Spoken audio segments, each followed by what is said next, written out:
Hello everyone, this is Jonathan Little for PokerNews.com. Today we have another hand from early in the $10,000 buy-in Seminole Hard Rock Poker Open.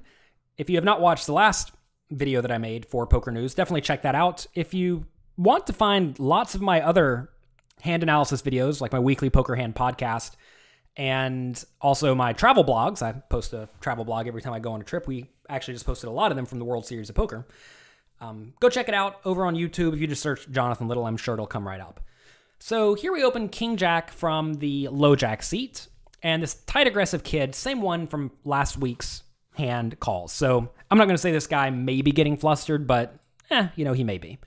Anytime you perhaps get the best of someone in a big pot, sometimes they get a little bit flustered and lose their minds. So I'm not going to say that's what's happening here, but occasionally that will happen. So we see the flop heads up. It comes 6, 4, 3, 2 hearts. We have King of Diamonds, Jack of Hearts, and we bet 1,000 into the 2,500 pot. Immediately, I think I prefer a slightly bigger bet if I was playing this hand today, mainly because it's somewhat easy for our opponent to have overcards that will call a small bet, and also he could have various junky pairs like Ace-4 suited, Ace-4 of clubs or something that will call a flop bet but then fold to a turn bet. So, in general, as you bet smaller on the flop, that should keep your opponent's range wider, right? Because he's getting better odds. And if you're giving your opponent better odds to stick around, that means that you often need to be a little bit more prepared to fire multiple streets. So when I bet this amount, I can go ahead and tell you I'm going to be betting on a lot of turns. It's kind of nice when we have the King Jack here because clearly we can bet on an ace or a queen or a 10. All of those are somewhat scary cards. A king and a jack give us top pair, which is great.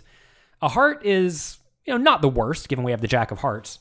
So we have some reasonable turn cards, and this just may be a hand that I'm going to bet very often anyway on a lot of turns because the hand completely lacks showdown value. That said, if we're betting with all these offsuit hands, kind of like last week's episode, we may have too many bluffs in our range. So turns a 3 of diamonds, which is not really a good bluff card. It's actually kind of a bad bluff card because if our opponent had any pair, he's basically never going to fold to a turn bet, right? And in general, I'm always happy running bluffs in these spots, but at the same time, this is not the ideal spot to go for it. The problem with this is that if we check and our opponent has some draw, like, I don't know, Queen 10 of hearts, he's going to bet, we're going to fold, and we're getting pushed off the best hand. That said, if we bet and he calls with a draw, are we really barreling again on the river? I mean, I think we kind of have to, right? Because our opponent could stick around with a lot of draws and a lot of marginal made hands. And I would almost certainly keep betting with hands like aces, kings, queens, jacks, tens here because it's so easy to get called by worse made hands. So given we have lots of strong hands we would like to bet, I think we need to be bluffing sometimes. I just don't know if this is the hand to do it with. So I bet, and I would be okay just check folding this. It's unfortunate to check fold. I don't like check folding, but sometimes you got to do it. All right, river's a 10. And now we have to decide if we want to go for it or not. And looking at this bet size, this is pretty much exactly what I would do with aces, kings, queens, jacks, tens. Would I bet nines this way? I think I probably wouldn't bet nines on the river, but that's fine. We still have plenty of overcards. And if I had ace 10 or king 10 that I decided to barrel, I would definitely bet those too. So I know in my range we have plenty of nut hands. So we just want to take a look at this and see, do we have a reasonable amount of bluffs? Well, if I have king jack, as we have here, I'm definitely betting. If I have queen jack, I'm probably going to bet as well, because notice both those hands cannot really win at showdown. Unless we're against like 9-8 of hearts or something like that.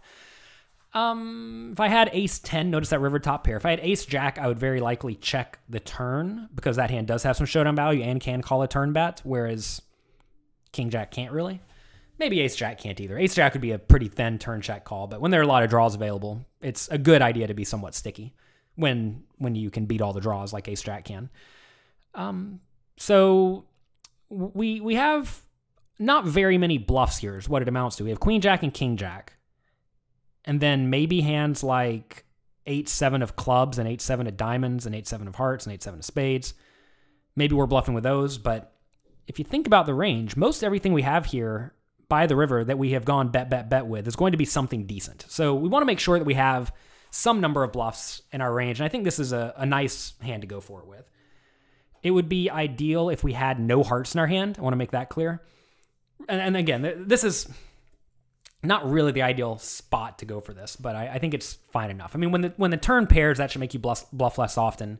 When you have a blocker to the draws you hope your opponents have, that's also not good. The Jack of Hearts means that our opponent can't have Ace Jack, King Jack, Queen Jack of Hearts, etc.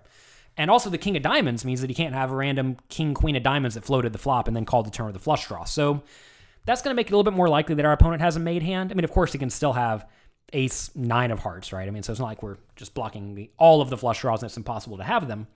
But these are not good cards to have. I'd much rather have King, Jack of Clubs in my hand, because then our opponent has a few more combinations of the draws, which means they're presumably going to fold to a riverbed a little bit more often. So here you bet 4,000. I think this is just fine. You always want to ask yourself, what am I trying to make my opponent fold? Right? And here we're trying to make our opponent fold out busted draws, ace highs, and maybe hands like pocket fives. So will a 4,000 bet get that done? And I think it probably will. If our opponent has something like 7-6, he's probably just going to hero call unless I bet really big. If he has some random 10 like ace 10 of hearts, clearly he's going to call any bet. If he has pocket 9s, I think we're going to have a tough time making him fold unless we go really big. But this could just be a spot where maybe I should bet big to try to make all those hands fold. It's always interesting because if a 4,000 bet makes your opponent fold like half of his range, but an all-in or a 8,000 bet or 15,000 bet will make your opponent fold like 90% of his range, then clearly making your opponent fold almost everything is way better than making your opponent only fold half of his range or even, 40% of his range. So this is kind of interesting. I'm generally just fine with this. I think this is good. So we bet 4,000 and the opponent calls. So that's bad. We're going to lose. But that's okay. And the opponent actually had 10-9 of hearts, so somehow we did get a little bit of flop and turn value in. I call it value. Clearly we were bluffing. But it's always interesting to think about how this hand would have gone down if the river was not a 10 or a 9 or a heart. Like, would our bet have just won the pot? Or was our opponent going to lose his mind and shove over our river bet or something like that? Because if your opponent's going to shove over your river bet whenever he misses, and he's going to call when he hits his marginal hands, and he's going to shove with his flushes, well, then I just lose his hand every time.